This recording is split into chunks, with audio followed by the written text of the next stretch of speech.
ఇది వైఎస్ఆర్ కాంగ్రెస్ పార్టీ చేస్తున్న ఒక కృత్రిమ ఉద్యమంలాగా క్రియేట్ చేయాలని ఫస్ట్ నుంచి చంద్రబాబు నాయుడు గారు ప్రయత్నం చేస్తున్నారు. ఆయన పార్టీ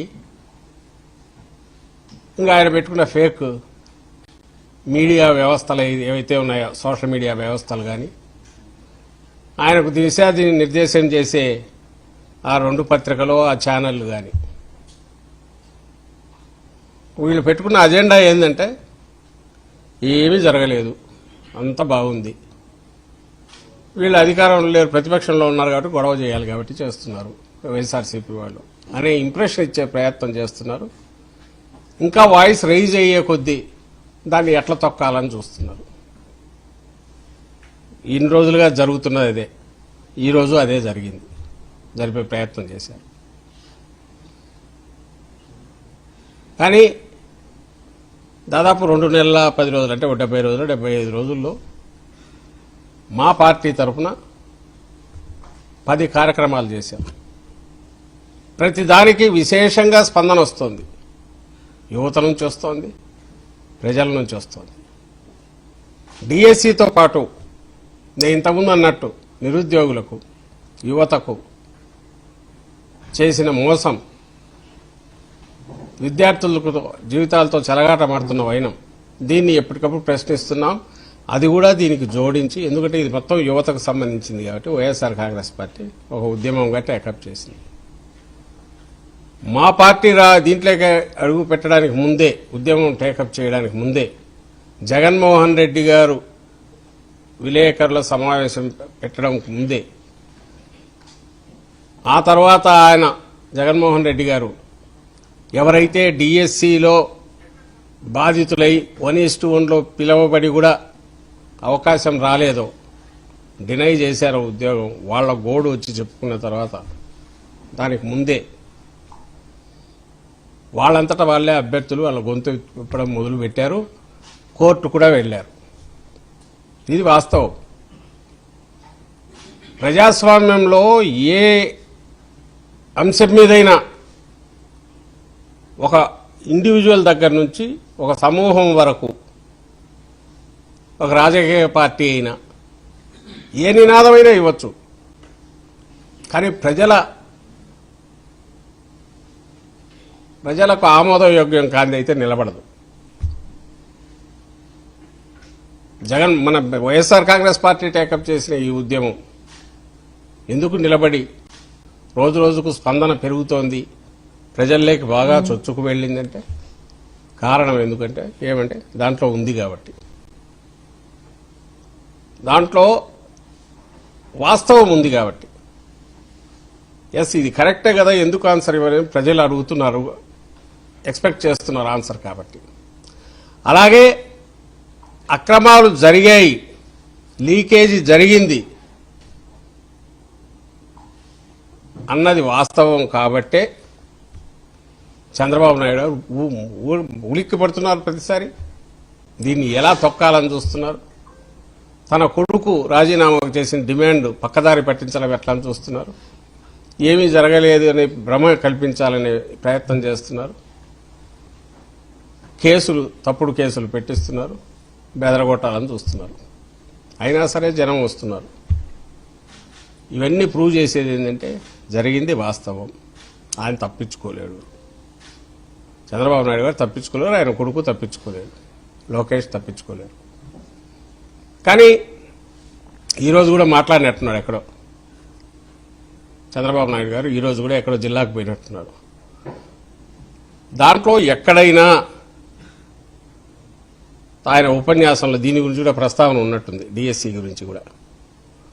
ఎక్కడైనా మేం సంధించిన ప్రశ్నలకు లేదా అభ్యర్థులు అడుగుతున్న ప్రశ్నలకు, బాధిత అభ్యర్థులు అడిగిన ప్రశ్నలకు ఆయన సమాధానం ఇచ్చాడా? ఆయన కానీ, ఆయన తనయుడు కానీ, లేదా ఆయన పార్టీ కానీ, లేదా అధికారులు కానీ ఎంతసేపు ఉన్నా అంతా బాగానే ఉంది, ఇదేదో పొలిటికల్ మోటివ్స్తో చేస్తున్నారు, అంతా బాగానే ఉంది, మేము ఇన్ని వేల ఉద్యోగాలు ఇచ్చాము, ఉద్యోగాలు వచ్చిన వాళ్ళందరూ హ్యాపీగా ఫీల్ అవుతున్నారు, మధ్యలో వీళ్ళు కడుపు మంటతో ఉద్యమం అని ఏదో చేస్తున్నారు అని నింద ఇటువైపు వేయాలని చూస్తున్నారు. ఈ రోజు కూడా చంద్రబాబు నాయుడు గారు అదే అన్నారు. ఈరోజు ఆయన అన్న దాంట్లో నేను ఇంతకుముందే ఉంటే మేము 1000 ఉద్యోగాలు ఇస్తుంటే ఆ కడుపు మంటతో వైఎస్ఆర్ కాంగ్రెస్ పార్టీ ఇటు చేస్తోంది అని అన్నారు. 1000 ఉద్యోగాలు నువ్వు ఇవ్వడం కాదు, అందులో మా హయాంలోనే ఇచ్చిన నోటిఫికేషన్ నువ్వు రద్దు చేసి దానికి ఎక్కడెక్కడ ఇంకొన్ని కలిపి ఈ సంవత్సరం వచ్చిన రిటైర్మెంట్ కానీ మిగిలిన వాటికి కలిపి ఇచ్చారు. ఇచ్చినవి పారదర్శకంగా అనుమానాలకు అవకాశం లేకుండా ఎందుకు జరపలేకపోయారు? ఇవి అనుమానాలు కూడా కాదు, ఎగ్జాక్ట్లీ వాస్తవాలు, ఇక్కడ అక్రమం జరిగిందని చెప్పగలిగిన వాస్తవాలను ఎత్తి చూపారు. వాటికి మాత్రం సమాధానం ఇవ్వదు. దాంతోపాటు మిగిలిన డిమాండ్ల గురించి అస్సలు లేదు. ఫీజు రీయింబర్స్మెంట్ బకాయిలు 10,000 కోట్లు ఉన్నాయి, 9,000 కోట్ల బడ్జెట్ ఉంది, దానికి ప్రస్తావన లేదు. నిరుద్యోగ వృత్తి ఇస్తామన్నావా లేదా, దానికి సంబంధించి ప్రస్తావన ఉండదు. అట్లా పాసింగ్ దీనిలా కొట్టేసి మీరు వచ్చి రోడ్ల మీద తిరుగుతుంటే మేము చూడాలన్నా? నిరసన రోడ్ల మీద కాక ఎక్కడ ఇళ్లలో చేస్తారా? ఎక్కడ చేస్తారు?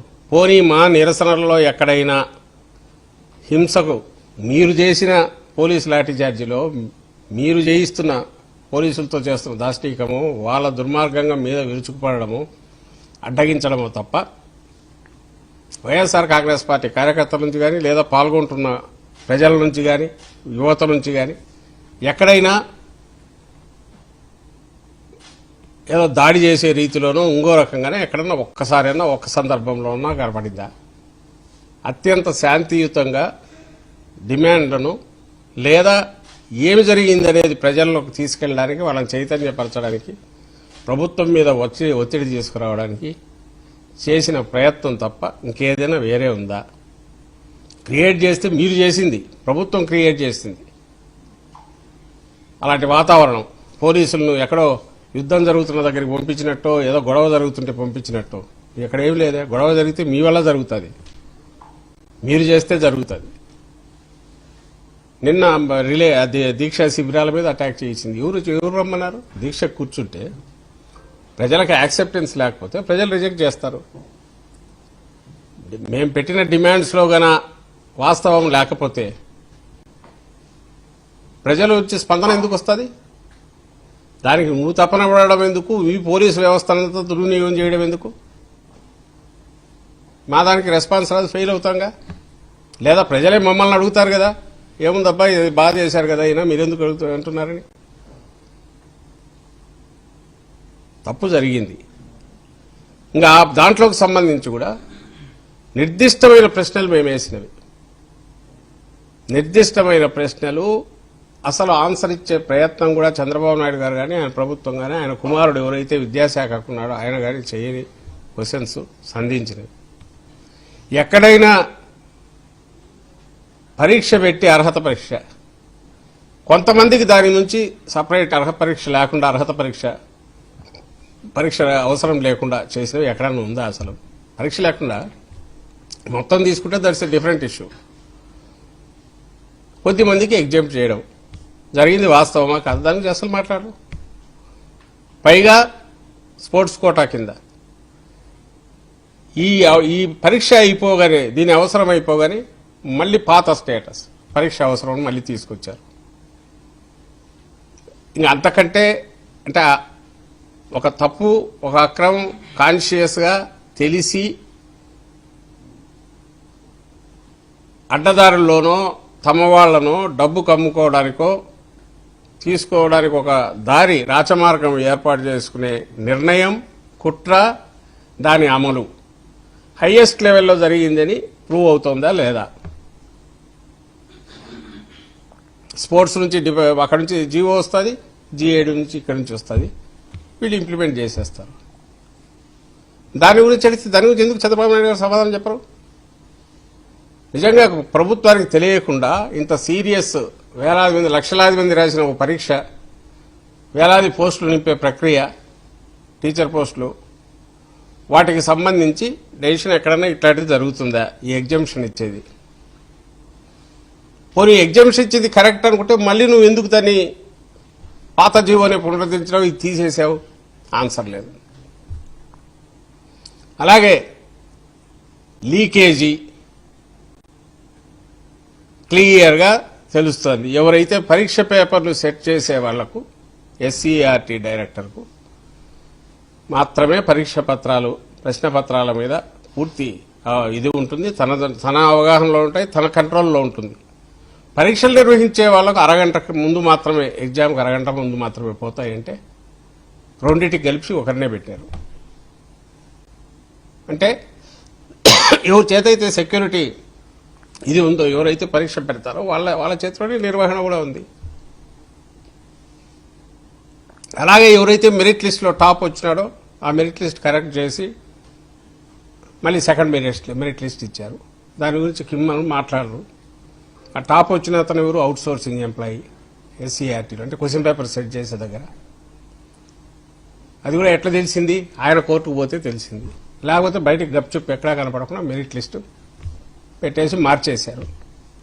ఎక్కడైనా ఇంతవరకు జరిగిందే? దీనికి సంజాయిషి ఇవ్వాల్సిన అవసరం ఉందా లేదా ప్రభుత్వం? ఎందుకు ఇవ్వట్లా? తర్వాత మెరిట్ దీనికి సంబంధించిన లిస్టు తర్వాత ఫైనల్ సెలక్షన్ లిస్ట్ వచ్చింది తప్ప మధ్యలో ఎవరెవరిని షార్ట్ లిస్ట్ చేసి 1:1 సెలెక్ట్ చేసినా పెట్లా. ఎందుకు పెట్లా? పర్సన్ టు పర్సనే మెసేజ్ పంపించారు. ఎందుకంటే పరీక్ష లేకుండా తీసుకునే వాళ్ళు ఉన్నారు, ఆ విషయం బయట ఎక్కడా పొక్కకూడదు.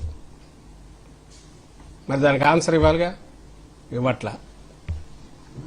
అలాగే లీక్ అయింది అనడానికి కృష్ణా జిల్లాలోని ఒక కోచింగ్ సెంటర్తో సంబంధం ఉండే వ్యక్తి డెప్యుటేషన్ మీద ఎస్సీఆర్టీలో ఉన్నాడని బయటపడింది. సంవత్సరం నుంచి అతను ఉన్నాడు. అతను కీలక పాత్ర పోషిస్తున్నాడు. అంటే ప్రశ్నపత్రాలు సెట్ చేసే దగ్గర అక్కడి నుంచే బయటకు వచ్చాయని అంటున్నారు. దానికి ఆన్సర్ లేదు. ఇట్లా మొత్తం లీకేజ్ జరిగిందనే దానికి బలమైన తిరుగులేని ఆధారాలు దానికి ఉన్నాయి. స్పోర్ట్స్ కోటాలో అయితే ఎప్పుడైతే స్పోర్ట్స్ కోటాలో ఫ్రీగా ఈ పరీక్ష లేకుండా, డిఎస్సి పరీక్ష లేకుండా ఇవ్వచ్చు అన్నారో, దానిలోకి ఎక్కడెక్కడి నుంచో వచ్చే వాళ్ళందరికీ ఉండవు కాబట్టి ఫేక్ సర్టిఫికెట్లు వచ్చేసాయి.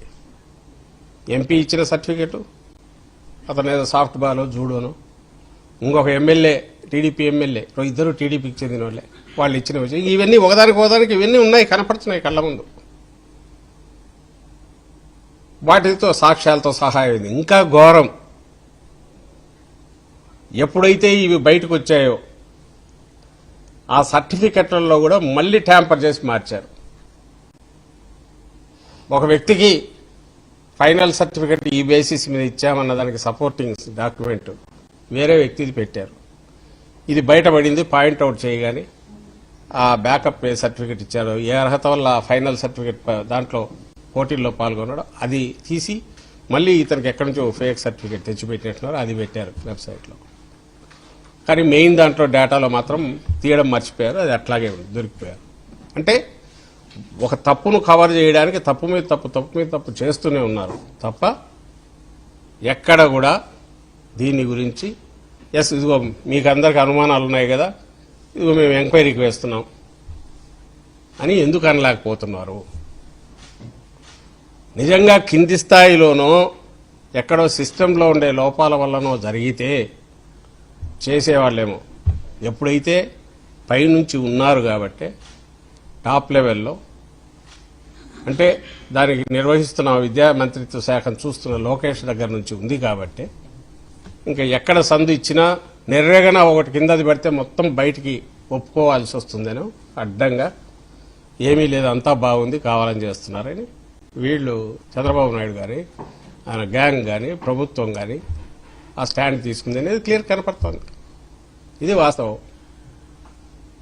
దాని మీద జరుగుతున్న ఉద్యమం, ఈ ఉద్యమం ప్రజల్లో బ్రహ్మాండంగా పోతోంది కాబట్టి, ప్రజలు దాన్ని అర్థం చేసుకున్నారు కాబట్టి, ముఖ్యంగా యువత, విద్యార్థులు, యువజనులు వీళ్ళు అర్థం చేసుకున్నారు కాబట్టి మా పార్టీ ఇచ్చే పిలుపుకు రెస్పాన్స్ అట్లా వస్తుంది. ప్రతి ప్రోగ్రాము బ్రహ్మాండంగా సక్సెస్ అవుతుంది.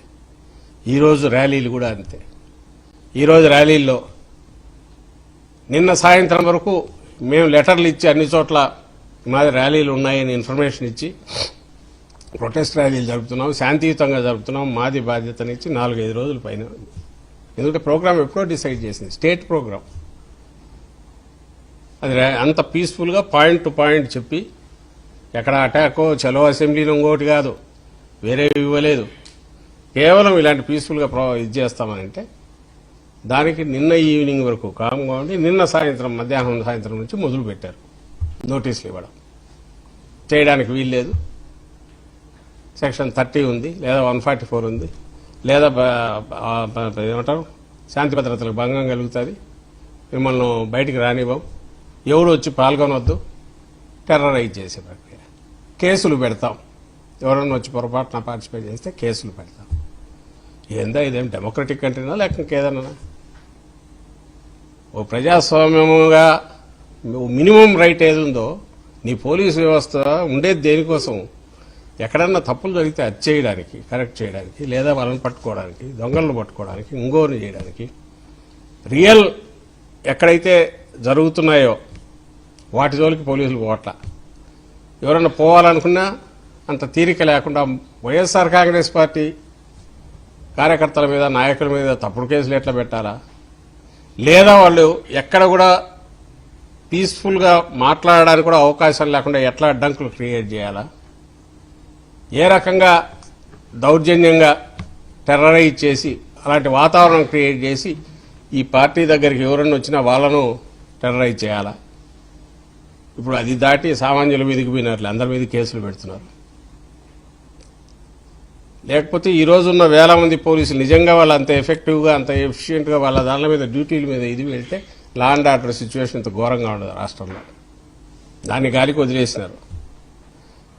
ఎక్కడైతే పీస్ఫుల్గా చేస్తూ ఎవ్వరికి ఇబ్బంది కలిగించని వీటి మీద మాత్రం ఎక్కడ లేని ఆంక్షలు పెడుతున్నారు, కేసులు పెడుతున్నారు. దేనికంటే భయపడుతున్నారు కాబట్టి. మేమంటున్న ప్రతి మాట వాస్తవం కాబట్టి జగన్మోహన్ రెడ్డి గారు పలుకుతున్న ప్రతి పలుకు, ఆయన ఎత్తి చూపుతున్న ప్రతి అంశం అది ఈ ప్రభుత్వం చేస్తున్న తప్పో, లేదా మోసమో, లేదా దగానో, లేదా దుర్మార్గమో కనుకే దానికి ప్రజల నుంచి స్పందన వస్తోంది కనుకే వణికిపోతున్నారు. ఇంకా దానికి రాకూడదు, బయటికి రాకూడదు కాబట్టి అన్ని రకాల ప్రయత్నాలు చేస్తున్నారు.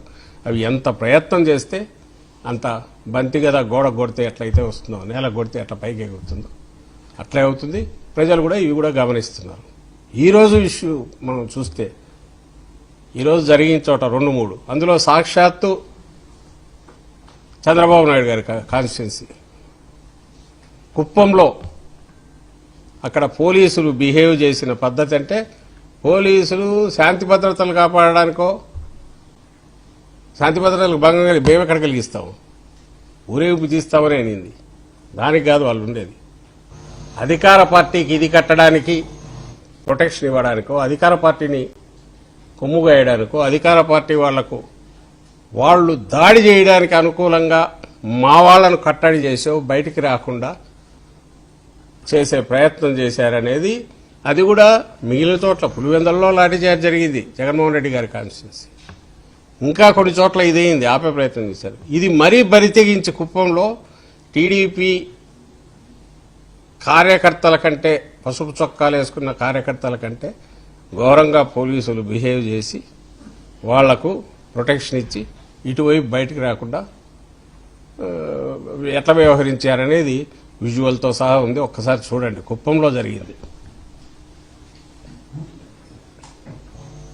ఇది మా నియోజకవర్గ ఇన్ఛార్జి ఎమ్మెల్సీ భరత్. ఆయన శాంతియుతంగా బయటికి వెళ్ళాలనుకుంటే ఇంటి దగ్గర అటకాయించి గేటు దాటకుండా పోలీసులు ఆపేశారు. మేము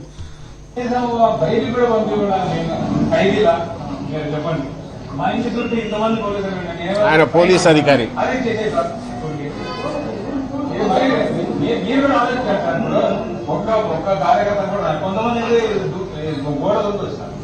మరి మేము అంత అన్యాయం ఏం చేశాను మీరు చెప్పండి. ఇప్పుడు జరిగిన అన్యాయాన్ని క్వశ్చన్ చేస్తాను. ఇది డెమోక్రటిక్ రైట్ అవుతుంది మీరు చెప్పండి. కనీసం అక్కడ వరకు కూడా పోనీకుండా మొత్తం ఏదైనా టెర్రరిస్ట్ ఎంతమంది ఉన్నారు సార్ మాకు ఎవరిని రానియకుండా లోపలికి రానియకుండా కనీసం మమ్మల్ని బయట వరకు కూడా కోల్పోయాడు.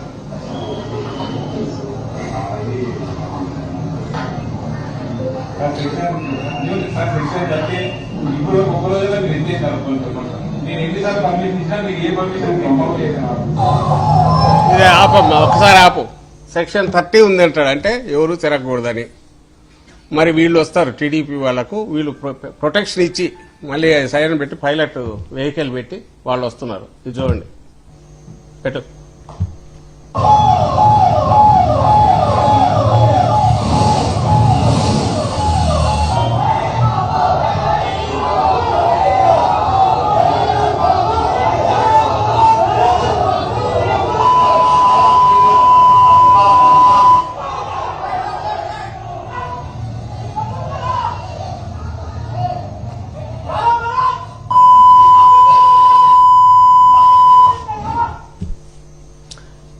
ఇది తెలుగుదేశం పార్టీ వాళ్లకు ప్రొటెక్షన్ ఇచ్చి శాంతి భద్రతలను కాపాడే పోలీసు యంత్రాంగం ఈరోజు కుప్పం వేరే కాన్స్టిట్యున్సీ కాదు, ఆంధ్రప్రదేశ్ ముఖ్యమంత్రి నారా చంద్రబాబు నాయుడు గారి కాన్స్టిట్యున్సీ కుప్పంలో జరిగిన ఘోరం.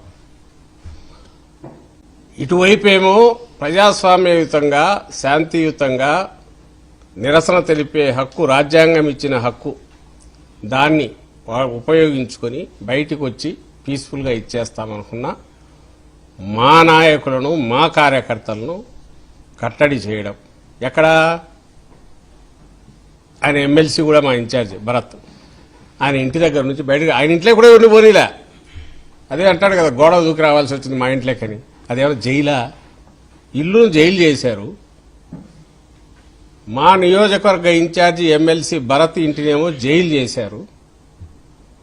ఇంకో పక్క సెక్షన్ 30 అమల్లో ఉంటే మరి ఎవరిని రానియకూడదు. తెలుగుదేశం పార్టీ వాళ్ళకేమో అల్లుళ్ళు కదా, ఏదో పెళ్లి ఊరేగింపు తీసినట్టు వీళ్ళే పోలీసులే ముందు సైరన్ పెట్టి పైలట్ వెహికల్ పెట్టి తీసుకొచ్చి అక్కడ దించి బూతులు, ఆ బూతులు వాళ్ళు సౌండ్ ఇవి పెట్టేటారు, చెప్పలేం కాబట్టి ఇంటి మీదికి, ఇది ఇంటి మీద దాడి. శాసనమండలి సభ్యుడు వైఎస్ఆర్సీపీ కుప్పం నియోజకవర్గ ఇన్ఛార్జ్ భరత్ ఇంటి మీద తెలుగుదేశం పార్టీ వాళ్ళు చేసిన దాడిని ఫెసిలిటేట్ చేసే దాన్ని మాత్రం దిగ్విజయంగా పోలీసులు పూర్తి చేశారు. వేరాజ్ అక్రమాలు జరిగిన వాటి గురించి ప్రజలందరికీ తెలిసే కార్యక్రమం ఏదైతే టేకప్ శాంతియుతంగా చేశామో దాన్ని మాత్రం బయటికి రాకుండా గొంతు నొక్కారు. ఇప్పుడు కేసులు పెట్టినా పెడతారేమో, ఇంట్లో నుంచి బయటకు వచ్చే ప్రయత్నం చేశారని చెప్పి పెడతారేమో తెలియదు. ఎందుకంటే నిన్న మొన్న దీక్షా శిబిరాల్లో జరిగిన దగ్గర వాళ్ళు అటాక్ చేసి మా వాళ్ళ మీద కేసులు పెట్టారు. ఇక్కడ పెట్టినా ఆశ్చర్యపోసిన. ప్రజాస్వామ్యం వదిలేయండి, అది మామూలుగా దాన్ని ఏమంటావు, నియంతృత్వ పోకడలు ఉండడం కాదు, నియంత్రణ దాంట్లో కూడా ఇట్లుంటుందని అయితే నేను అనుకోవట్లా. నువ్వు ఈ ప్రభుత్వ వ్యవస్థ లేకపోతే చంద్రబాబు నాయుడు ఒకరోజు బయట తిరగలేడు. దాన్ని అడ్డం పెట్టుకొని ఆయన కొడుకు, ఆయన ముఠ, ఈ ప్రభుత్వం పేరుతో నడుస్తున్న మాఫియా ముఠ, ఇదే ఏదైతే ఉందో అరాచకం, ఇది ఒక్క పూట సాగించలేరు. కేవలం వాళ్ళని ఎందుకు పెట్టుకుంటున్నారంటే వాళ్ళకు సైన్యం కింద పెట్టుకోవాలని చూస్తున్నారు. మాట వినని పోలీసు అధికారులు తెచ్చి ఎక్కడ పడేస్తారు. అది వందల కొద్ది ఇప్పటికే బయట ఉన్నట్టున్నారు. వాళ్ళు కింది స్థాయి పోలీసుల వరకు వాళ్ళు సఫర్ అవుతున్నారు. అట్లా అంటే మాట విన్న వాళ్ళకి మాత్రం పూర్తి అధికారం ఇస్తున్నారు. వాళ్ళ పనిలో పని వీళ్ళ సెటిల్మెంట్లు చేస్తున్నారు. వాళ్ళు ఉన్నతాధికారుల ఆధ్వర్యంలో అలాంటి బాపతి ఎవరు ఉన్నారో వాళ్ళందరూ వాళ్ళ సెటిల్మెంట్ వాళ్ళు చేసుకుంటున్నట్టున్నారు. ఇది ఇప్పుడు జరుగుతున్నది. దాని ఉదాహరణగా ముఖ్యమంత్రి కాన్స్టిట్యున్సీ కాబట్టి నేను చూపించాను. ఇంకోవైపు పులివెందుల ప్రతిపక్ష నాయకుడు మాజీ ముఖ్యమంత్రి జగన్మోహన్ రెడ్డి గారి దగ్గర, అలాగే మిగిలిన చోట్ల వీళ్ళ బిహేవియర్ చూడండి, అట్లా బయటికి రాకుండా గొంతు నొక్కేది అనేది. ఒక్కసారి పెట్టు.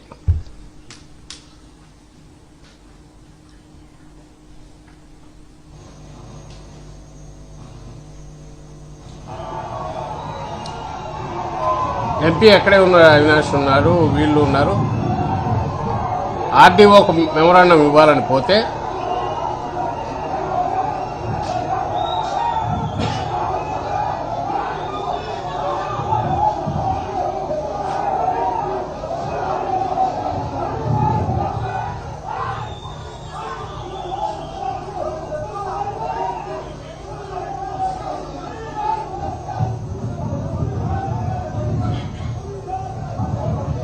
పులివెందుల చూడు ఏమా అసలే దేనికి లాఠీ చార్జ్ చేస్తున్నారు?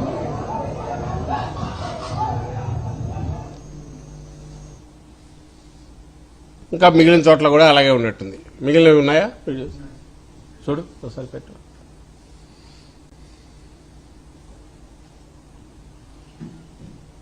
ఇక్కడ తాడిపత్రిలో వెళ్ళాలని పెద్దిరెడ్డి రామచంద్రారెడ్డి గారు చేస్తే వాళ్ళను అడ్డగించారు. సీనియర్ లీడరు ఏం వీళ్ళే పోయి అటాక్ చేస్తారా?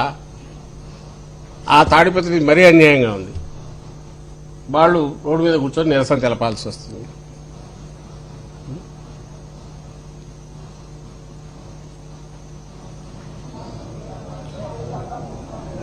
బొత్స సత్యనారాయణ గారు కౌన్సిల్లో రాయను కథలు ఇలా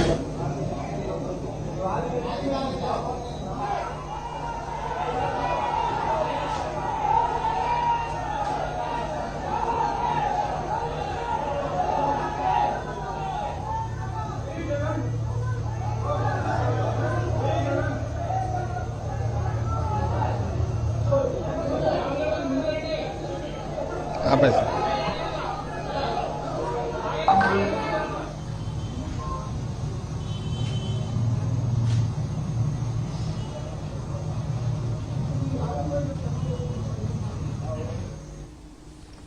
వందల మంది పోలీసులు డిప్లాయ్ చేశారు.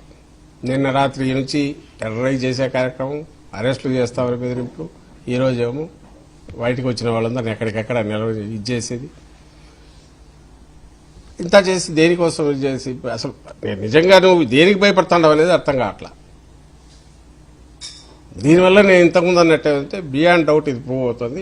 పై నుంచి ఇన్వాల్వ్ అయ్యి చేశారు. లేకపోతే ఇప్పటికే దీన్ని ఏదో రకంగా విచారణకు ఆదేశించేనే ఇచ్చేసి అది కూడా చేసే ప్రయత్నం చేయట్లా. ఇక్కడ ఇప్పుడు పెద్దిరెడ్డి గారు వీళ్ళు పోయిండేది తాడిపత్రి దగ్గర ఇప్పుడు కాదు, ఫస్ట్ నుంచి ఎప్పుడు కార్యక్రమం పెట్టుకున్నా టీడీపీ నాయకుడు ఆయన జేసీ ప్రభాకర్ రెడ్డి ఇమ్మీడియట్ మేము కార్యక్రమం పెడుతున్నామన్నాం. ఆయన పెడుతున్నాడు కాబట్టి మీరు బయటకు రావద్దని ఇక్కడికి చెప్తున్నాం. కోర్టు నుంచి ఇది వచ్చినా సరే ఇప్పటికే అలౌ చేయకుండా కేవలం పోలీసులను ముందు పెట్టుకొని రాజ్యం నడపాలని చూస్తున్నారు. మాట వినని పోలీసులను పక్కన ఇచ్చేసి వాళ్ళని అన్ని రకాలుగా వేధింపులకు గురి చేయడము ఇది చేస్తున్నారు. దారిలోకి వచ్చిన వాళ్ళకు అందలం ఎక్కించి వాళ్ళకు పూర్తి పవర్స్ ఇచ్చేస్తున్నందువల్ల ఈ మొత్తం ఈ అరాచకంలో దీంట్లో ఒక ఆర్గనైజ్డ్ అరాచకంలో పోలీసులను కిరాయి సైన్యంలాగా వాడుకుంటూ చంద్రబాబు నాయుడు ముఠా చేస్తున్న దాంట్లో ఇంకోటి పరాకాష్ఠగా ఇప్పుడు ఈ యువతకు సంబంధించి ఏ డిమాండ్లతో అయితే డిఎస్సీ అక్రమాలు అయితేమి మిగిలిన వాటి మీద చేస్తున్న మన నిరుద్యోగ భృతి ఇవ్వాలని, అలాగే ఫీజు రీయింబర్స్మెంట్ 9,000 కోట్ల పైన అయిపోయింది. పిల్లల మీద ప్రెజర్ పెరిగింది, కాలేజీ యాజమాన్యాల నుంచి పేరెంట్స్ మీద పెరిగింది. అలాగే నిరుద్యోగ భృతి అని ఇస్తామని చెప్పి మోసం చేశారు. ఇప్పటికీ 3,000 రూపాయలు ఇస్తాము ఉద్యోగం కానీ నిరుద్యోగ భృతి ఇంతవరకు ఒక్క నయా పైసా ఇవ్వలేదు. ఆ ప్రయత్నం కూడా చేయట్లేదు. వీటన్నిటినీ అడగకుండా ఎందుకుంటారు? ప్రజలు అడగడం అంటే రాజకీయ పార్టీల ద్వారా కాక ఎవరు అడుగుతారు? రాజకీయ పార్టీలు మేము చెప్పినవి సరిగా లేకపోతే ప్రజలే రిజెక్ట్ చేస్తారు. మధ్యలో నీకెందుకు దాంతో పని? గవర్నమెంట్కి ఏం పని దాంతో? సో ఈ ఉద్యమం ఆగదు, ఇది ఖచ్చితంగా కంటిన్యూ అవుతుంది. అండ్ ప్రజలకు అర్థమైంది అక్కడ మోసం జరిగింది, అక్రమాలు జరిగాయి డిఎస్సి దాంట్లో, అండ్ నిజమైన అభ్యర్థులకు అన్యాయం జరిగింది, డబ్బులకు లావాదేవీలు కూడా జరిగాయి అనేది రికార్డెడ్గా అవి దొరికాయి.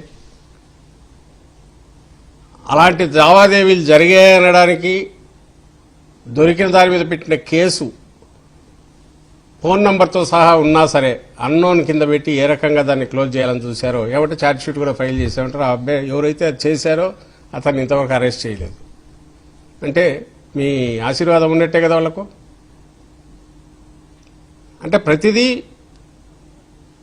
బుకాయించడము దబాయించడం కాదు, అసలు ఏమి జరగనట్టు ఇంత ప్రశాంతంగా ఉన్నట్టు బిహేవ్ చేస్తున్నాడు. దాన్ని బద్దలు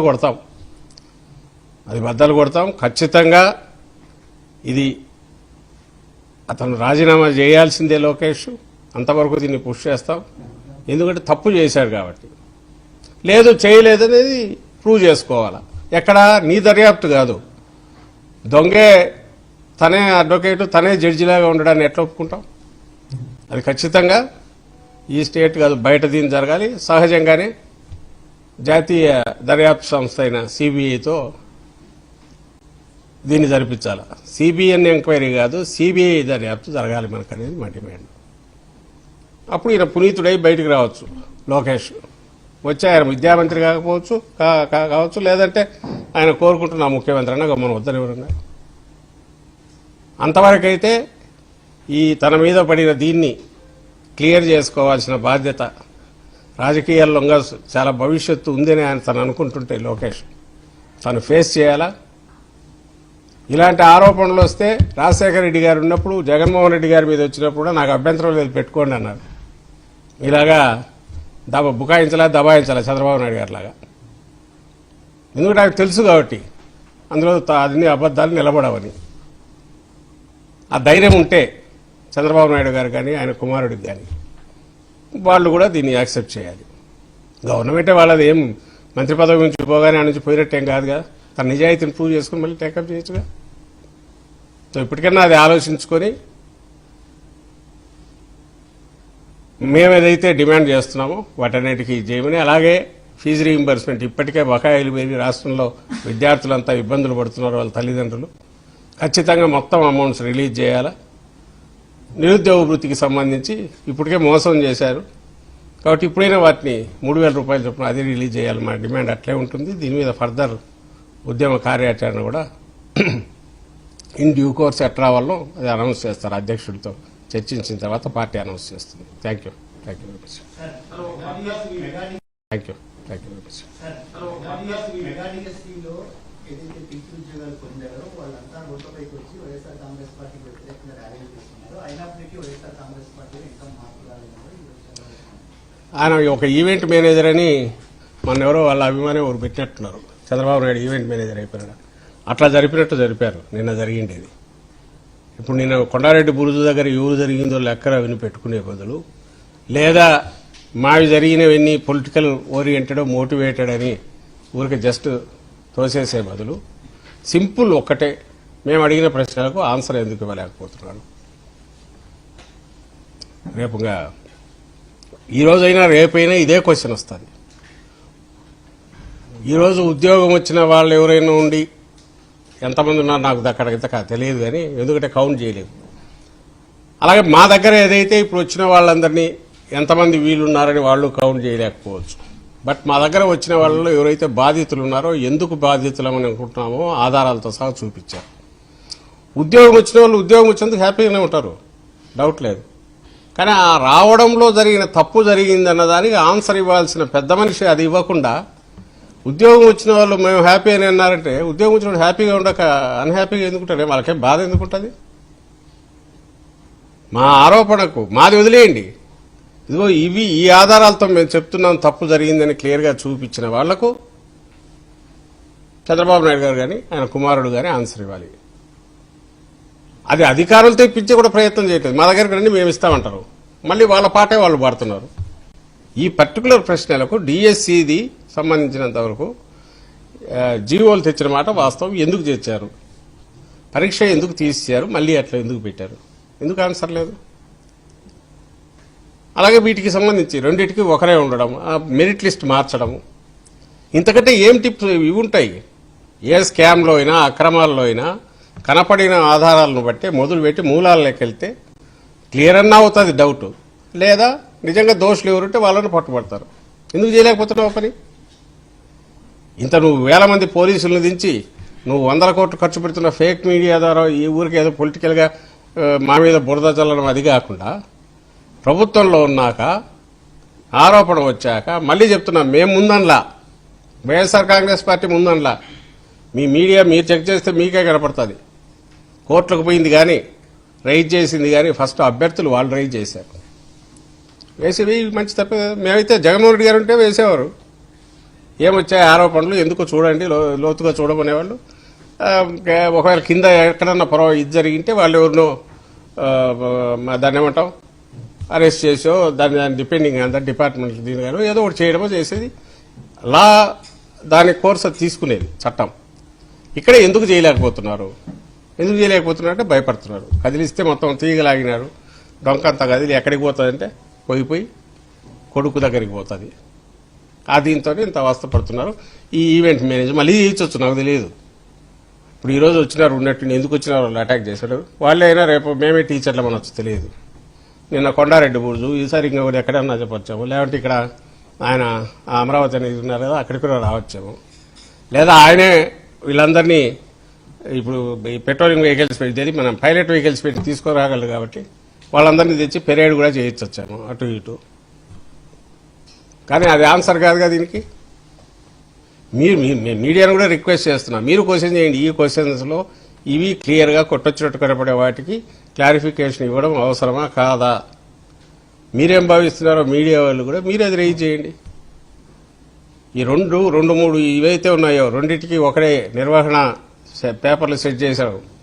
అలాగే మెరిట్ లిస్ట్ మార్చడం, జీవోలు తీసుకొచ్చేసి అర్హత పరీక్ష నుంచి పరీక్ష అవసరం లేదని పెట్టడం, ఆ తర్వాత ఫేక్ సర్టిఫికెట్ రావడం, దాని మీద ఎందుకు ఎంక్వైరీ చేయలేకపోతున్నారో అర్థం కావట్లా. అదనా చేయొచ్చుగా.